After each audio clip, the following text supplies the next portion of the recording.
So I have the honor and privilege to introduce our luncheon speaker, President Janet Napolitano, who, as I think you all know, is the president of the University of California system.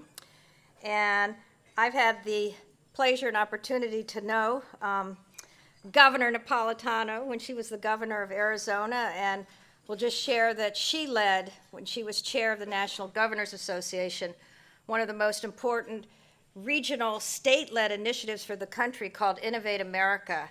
And we were very, of course, delighted and pleased to work with her and her team at the council to carry that forward. Mike Crow and others were involved, but it was really your brainchild, Governor Napolitano. I always want to call you Governor Napolitano, just like we have to say General Myers.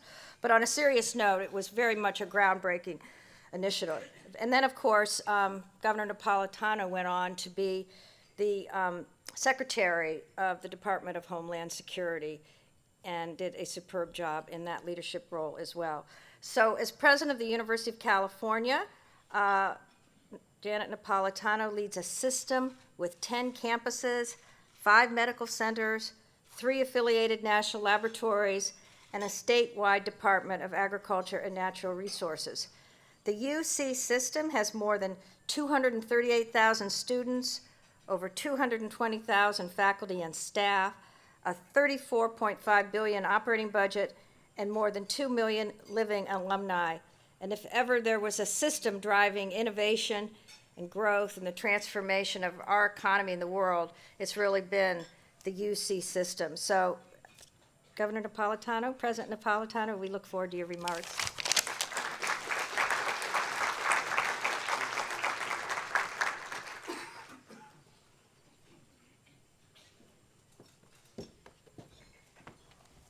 Well, good afternoon. All right. Looks like you've had a great program today and last night, and some wonderful speakers, and it's my honor and pleasure to join with you and add to the conversation. Alongside the serious crises of the day, and there are many, I think an important question for the United States of America is how we will maintain our trajectory of economic growth and technological prowess in the face of rapid change and innovation in the rest of the world. So in some ways, living in the United States, it's easy to assume that we are at the forefront of unprecedented innovation in every sector. And while there is no doubt that our lives have been transformed by American inventiveness, I think there are some worrisome indicators that show America faces serious innovation challenges. I'll share just a handful of statistics from the 2018 National Science Board report. The U.S. share of global research and development dropped from 37 to 26% between 2000 and 2015. After the Great Recession, the share of U.S. R&D funded by the federal government declined from a little more than 30% to around 25%. The U.S. share of patents granted by the U.S. Patent and Trademark Office declined to less than half of all patents by 2008, amid growth in patents granted to inventors from other parts of the world. And according to the World Economic Forum, China produced 4.7 million graduates in the science, technology, engineering, and mathematics fields in 2016, more than 8 times the number of STEM graduates in the United States. And at the same time, we are seeing more talented researchers competing for fewer research dollars, and this bottleneck also has a direct impact on innovation. For example, in 2000, 32% of grant applications to the National Institutes of Health were successful. By the year 2017, that share had dropped to 18%. And the average age at which a researcher receives his or her first grant has gone up in recent years too. So this means that many promising ideas are left to languish while researchers, especially younger ones, struggle to secure funding when they should be spending time in the lab or out in the field. I think these numbers and other numbers like them should give us all pause. They show that while America remains a stronghold of innovation, we have work to do to maintain our global competitiveness or risk losing our edge. Economist Tyler Cowen, a professor at George Mason University, put it rather bluntly in his 2017 book, The Complacent Class. He argues that apart from the tech sector, American innovation has underperformed since the early 1970s. Professor Cowen points to the fact that Americans are staying in their jobs longer, creating startups at lower rates, and moving less frequently as signs that we have lost much of the boldness that has historically defined America and led to innovation. He argues that our diminishing boldness dampens the nation's capacity to innovate. Whether you buy into that outlook on American ingenuity or you see a rosier picture, I think we must pay attention to the indicators that show we are losing ground when it comes to innovation and look for solutions.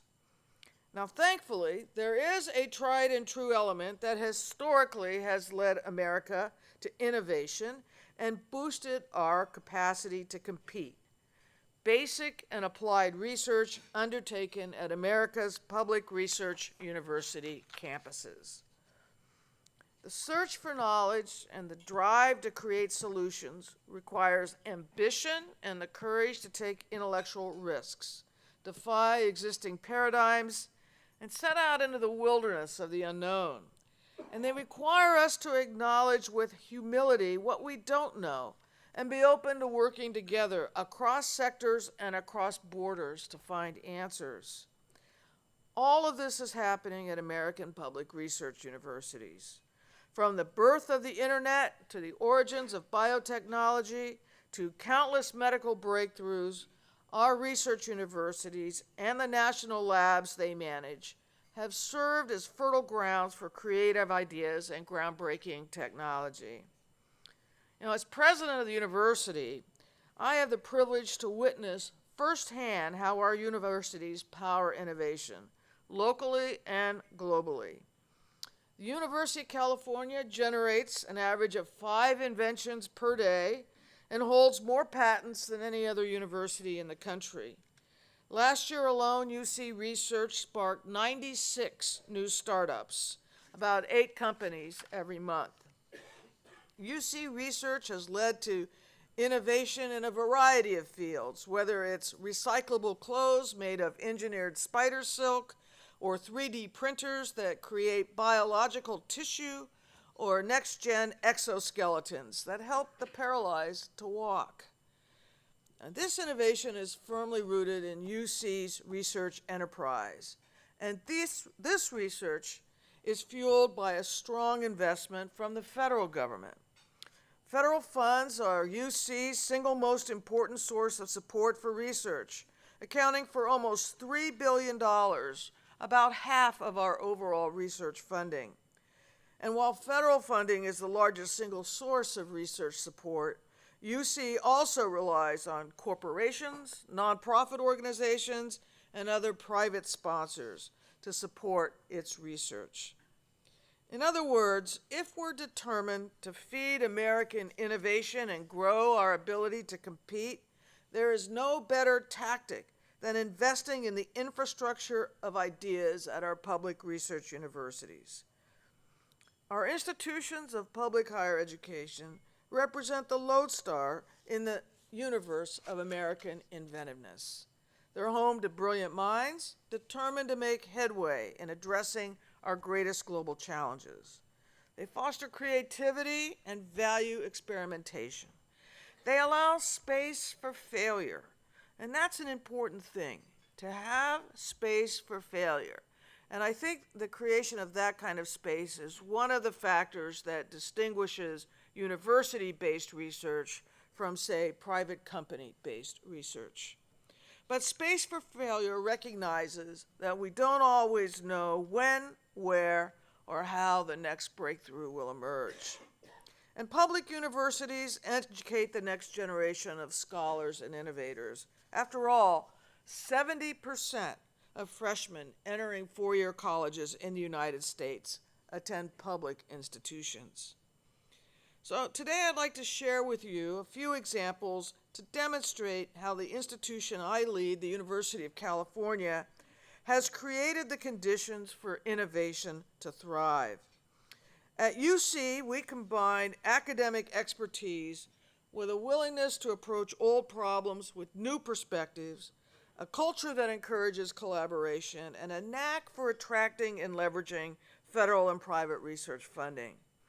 This formula has led to countless discoveries and solutions that benefit the state we serve, our nation, and indeed the world. At UC San Francisco, for example, bioengineer Shuval Roy's work on a vexing problem, kidney disease, led him to a solution that could help not only those suffering from renal disease, but also those living with diabetes. The potential impact of his research, which was funded by the National Institutes of Health, is staggering. Globally, 2 million people suffer from end-stage renal disease, and 422 million people live with diabetes. For the past decade, Professor Roy has worked with colleagues nationwide on the world's first implantable BioArtificial kidney. This surgically implanted device uses a silicon nanotechnology-based filter with microscopic holes combined with engineered kidney cells, all functions of background technology, which were also innovations, to perform the functions of a natural kidney. Such a development will dramatically change the lives of patients with end-stage kidney disease. And it was during trials of the device that Professor Roy's invention showed promise beyond helping kidney disease patients. A colleague suggested that the technology used in the bioartificial kidney could also be used to create a bioartificial pancreas, exponentially expanding the reach of the research to diabetes patients. So Professor Roy is working on doing just that, in concert with UCSF experts on diabetes and the biology of the cells that produce insulin, bioengineers, and surgeons. He stresses the role that the university environment, with its culture of collegiality and collaboration, played in making these discoveries possible, in making these innovations possible. Indeed, there's much we can learn from the relentless pursuit of knowledge through collaboration, not just with our friends, but also with our critics. This is the case with Daniel Kahneman, a groundbreaking Israeli psychologist and later a professor at UC Berkeley. His most influential work resulted from a close collaboration with a fellow Israeli psychologist, Amos Tversky. Their joint research created the field of behavioral economics. They illuminated the role that cognitive bias plays in decision-making, ushering in a new era of data-driven analysis in a vast swath of our economy and society, from professional baseball to supply chain management to public health.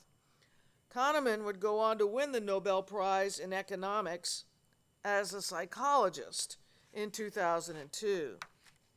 The footnote in Kahneman's legacy that I find truly remarkable is his embrace of the concept of adversarial collaboration, the ultimate act of intellectual humility. He deliberately sought out a peer in the field of psychology who disagreed with him about his views, and they spent half a decade trying to hash out who was right. They ultimately wrote a paper together entitled "A Failure to Disagree." I love that title. Universities have a strong track record of collaborations like these, leading to world-changing innovation. That's because every theory and thesis must survive a university environment that encourages critique, demands peer review, and expects researchers to defend their arguments with verified and verifiable data. So in addition to investing in our research universities, We must work to encourage and expand these types of collaborations. To innovate and meet global challenges, we will need to join forces with the best minds across borders, geographic and intellectual. At UC, we're proud of the open environment that allows for a free exchange of ideas among scholars across the globe, undergirded by a fierce commitment to academic freedom. The American economist Paul Romer made this very point last month, shortly after winning the 2018 Nobel Prize in Economics. Romer, a professor at NYU, has long promoted the idea that nations can stimulate innovation by investing in research, an idea I think that is shared by those who are gathered here today. His work focuses on measuring the extent to which knowledge feeds long-term economic growth. He shared the Nobel Prize with another American economist and professor, William Nordhaus, who has advocated for governments to tackle climate change. As Professor Romer told the New York Times after winning the award, quote, "Probably the most important part of globalization is the sharing of knowledge that billions of people can all pursue in parallel." Nowhere is that powerful knowledge sharing more important than in the global quest to reverse the course of climate change.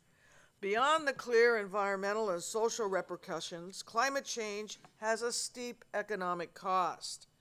New research from UC San Diego shows that it already costs the U.S. economy almost $250 billion per year. And we saw just this week the recent national report on the effect of climate change on the United States GDP in the coming decades, within the foreseeable future. The potential impacts of climate change on famine and drought, the frequency of natural disasters, on changing migration patterns, all have potential devastating implications for the United States and for its economy and the global economy. We cannot ignore this costly problem, and we certainly cannot wall ourselves off from these massive threats. But we can work together with global partners to address climate change and reduce our carbon footprint. At UC, we're tackling this challenge by treating the whole patient, so to speak. One of my first actions as president of the University of California was to launch the UC Carbon Neutrality Initiative. This is the university's commitment to becoming completely carbon neutral in our operations by the year 2025, and we are actively working to achieve this ambitious goal. Our 10 campuses now serve as living laboratories where we can test ideas, see what works and what doesn't, and share that information with other institutions and with the wider world. We're working to achieve zero waste goals on our campuses. We opened 2 solar farms that generate 80 megawatts of solar energy, the largest solar purchase of any university in the country. Last year, the UC Irvine campus became the first in the nation to transition to an all-electric fleet of buses. So far, we have also saved $220 million through energy efficiency programs. And earlier this year, we unveiled the University Climate Change Coalition, or UC3 for short. This was a group of 18 leading North American research universities in Canada, the United States, Arizona State is a member, Michael Crow is here, and Mexico, that are trying out a new collaboration model to help local communities achieve their own climate goals and accelerate their transitions to a low-carbon future. But it's the University of California's research that truly shines in the fight against climate change. UC scientists are collaborating with colleagues across our campuses and institutions around the world on technology that will transform our energy systems and sequester carbon. At the Lawrence Berkeley National Lab, I think Mike Witherall, the lab director, is here, one of 3 Department of Energy national labs that UC helps to manage, researcher Peidong Yang led a team this year that created smart windows that generate electricity. And our scientists are also uncovering new angles of human psychology and educating the public on the myriad costs of climate change and the small changes that can be made even at the individual level that collectively can make a huge impact. You know, there's a tremendous amount of work we must undertake to meet the global challenges we face and to sustain American competitiveness for a stronger and more prosperous future. But that's not something Americans should fear. To quote the president this building is named after, the quest for excellence will require an expenditure of American spirit and just plain American grit. If we apply that grit in the smartest way, I believe we can become more innovative and hence more competitive than ever. Public research universities like UC will play a critical role in leading us back to the fundamentally American qualities of boldness and competitiveness. We can continue the upward trajectory of research and innovation that has cemented America as an innovation leader for decades. And as a nation, we must continue to support university research and recognize the value of university-based research in propelling our economy. The need for federal research dollars isn't the sexiest issue in Washington. It's not often on the bottom troll that you see on your television, but it directly relates to our nation's ability to compete and to excel. Failure to tend to the America's research enterprise is a failure to invest in America's economic future. So let our universities do what they do best. Let the creators of new knowledge serve our nation and make it ever stronger and more competitive in the global community. And in the words of the motto of the University of California, we say it in Latin, fiat lux, let there be light, let it be energy efficient light. Thank you very much.